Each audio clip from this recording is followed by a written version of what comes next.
Hey guys, today I'll be showing you how to calculate your delta V's for getting into orbit around the moon. Now to do this mathematically, there are two main equations that are used for these calculations. One is the vis-viva equation, and another is for circular orbital velocity.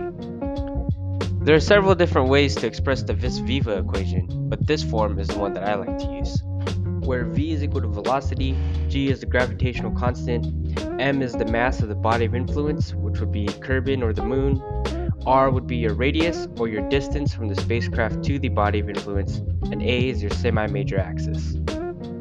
The circular orbit equation is a lot more simple, and it can actually be derived from this equation.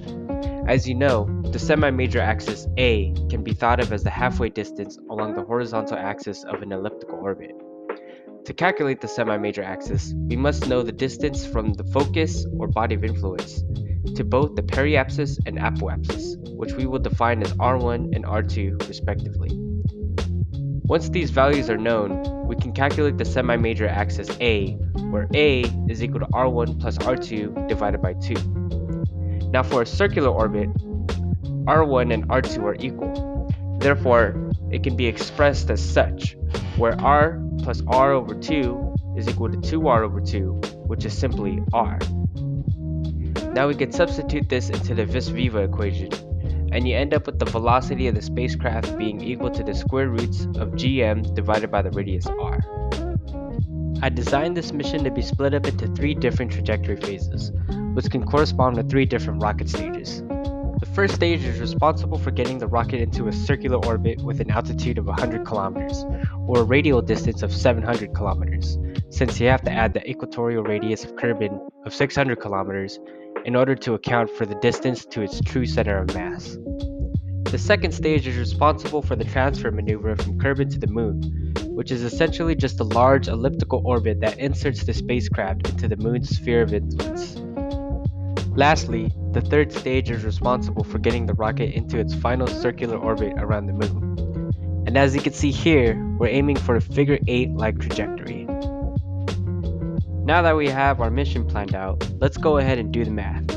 We will not calculate the delta V for the first burn or liftoff, since these equations do not account for air drag. So we know that the distance between Kerbin and the Moon is 12,000 kilometers, and let's aim for a circular orbit around the Moon with a radius of 400 kilometers, which is an altitude of 200 kilometers off the Moon's surface.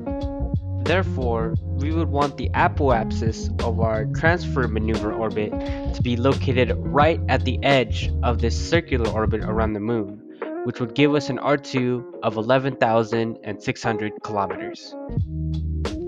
To determine the spacecraft's orbital velocity while it's in its initial circular orbit around Kerbin, we can use that equation we derived earlier for a circular orbit, where the gravitational constant g is equal to 6.67430 times 10 to the negative 11th Newton meter squared per kilogram squared, and m, which is the mass of Kerbin, which is equal to 5.2915 times 10 to the 22nd kilograms. Lastly, r is equal to r1, which is 700 kilometers, as we discussed earlier, which converts to 700,000 meters. Keep in mind that for these equations, they must be solved in meters.